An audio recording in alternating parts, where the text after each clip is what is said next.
আপনি হয়তো শুনে থাকবেন পৃথিবীর সবার কাছেই প্রতিদিনের জন্য ২৪ ঘন্টাই থাকে। না এর থেকে বেশি, না এর থেকে কম। হতে পারে সে ধনী, গরিব, ছেলে, মেয়ে, আপনি, আমি, আমাদের সবার কাছেই দিনে ২৪ ঘন্টা থাকে। কিন্তু আমরা ২৪ ঘন্টায় কি করি, কি কাজ করি, কেমন কাজ করি এবং কিভাবে করি, সেটিই গুরুত্বপূর্ণ। কারণ এটা একমাত্র জিনিস যা আপনাকে সবার থেকে আলাদা করে। আপনি আপনার টাইমকে কিভাবে ম্যানেজ করেন সেটাই আপনার সাফল্যের কারণ। কারণ সময় সবার জন্যই ২৪ ঘন্টা, কিন্তু ওই সময়ের মধ্যেই কোনো স্টুডেন্ট ক্লাসে ফার্স্ট হচ্ছে তো কোনো স্টুডেন্ট ফেল করছে, কারোর চাকরির ক্ষেত্রে প্রমোশন হচ্ছে তো কেউ একই জায়গাতেই থেকে যাচ্ছে। আমরা এমনই যে আমাদের ভুলগুলোকে সবসময় আমরা অন্যের ওপর চাপিয়ে দিই, আর এটাই আমাদের সবথেকে বড় ভুল।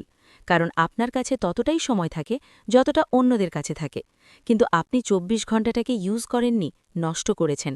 তাহলে কি করে সফল হবেন? যারা সফল হয়েছে তারাও দিনে ২৪ ঘন্টাই পায়, তার থেকে বেশি নয়। কিন্তু ২৪ ঘন্টাটিকে সঠিকভাবে কাজে লাগায়। তাহলে তারা যদি ওই ২৪ ঘন্টাটাকে ইউজ করে সফল হতে পারে, আপনি কেন পারবেন না? তারা যদি জিরো থেকে হিরো হতে পারে, তাহলে আপনি কেন পারবেন না? একটু ভাবুন। আমি জানি আপনি পারবেন। আপনি এই ভিডিওটি দেখছেন, তার মানে আপনি কিছু শিখতে ও বড় কিছু করতে চান। আপনার কাছে অনেক সময় ছিল। আপনি এই সময় মুভি দেখতে পারতেন বা কোনো কার্টুন ভিডিও দেখতে পারতেন, কিন্তু আপনি মোটিভেশনাল ভিডিও দেখছেন। এর মানে আপনি সফল হতে চান। এবার বলবো কিভাবে আপনি আপনার জীবনের ২৪ ঘন্টাটাকে সঠিকভাবে ব্যবহার করবেন। সারা দিনের প্ল্যান। প্রথমে দিন শুরু করার আগেই সারা দিনের প্ল্যান করে নিন। যদি সমস্ত কাজ আপনি শেষ করতে চান, সবথেকে ভালো হয় রাতে শোবার আগেই পরদিন কি করতে চান তার একটি লিস্ট বানিয়ে ফেলুন। এতে করে আপনার কোনো কাজ মিস হবে না এবং আপনি ২৪ ঘন্টাটাকে ভালোভাবে ইউজ করতে পারবেন। 80/20 প্রিন্সিপল।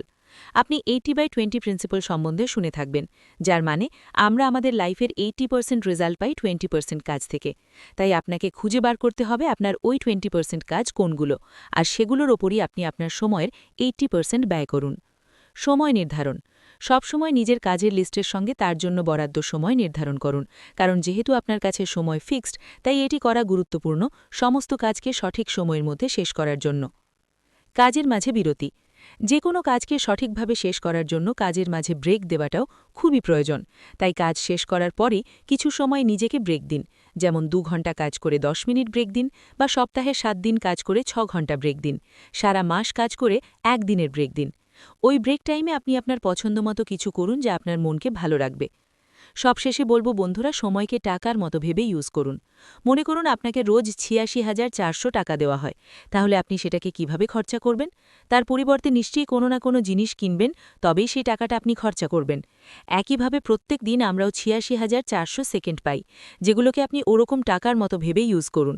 যে সেকেন্ডটি ইউজ করছেন একটু ভেবে দেখুন তার পরিবর্তে আপনি কি পাচ্ছেন। তাহলে দেখবেন কখনোই আপনি টাইম নষ্ট করতে পারবেন না। তো বন্ধুরা, আজ থেকে টাইমকে গুরুত্ব দেওয়া শুরু করুন। টাইমকে নষ্ট করা বন্ধ করুন। দেখুন আপনার জীবনে কিভাবে পরিবর্তন আসতে থাকে। সবশেষে একটা ছোট্ট অনুরোধ, যদি এই ভিডিওটি আপনার ভালো লেগে থাকে তাহলে ভিডিওটিকে অবশ্যই লাইক করুন, শেয়ার করুন আপনার বন্ধুদের সঙ্গে, আর চ্যানেলটিকে সাবস্ক্রাইব করে পাশে আসা বেল আইকনটিতে প্রেস করুন। ধন্যবাদ।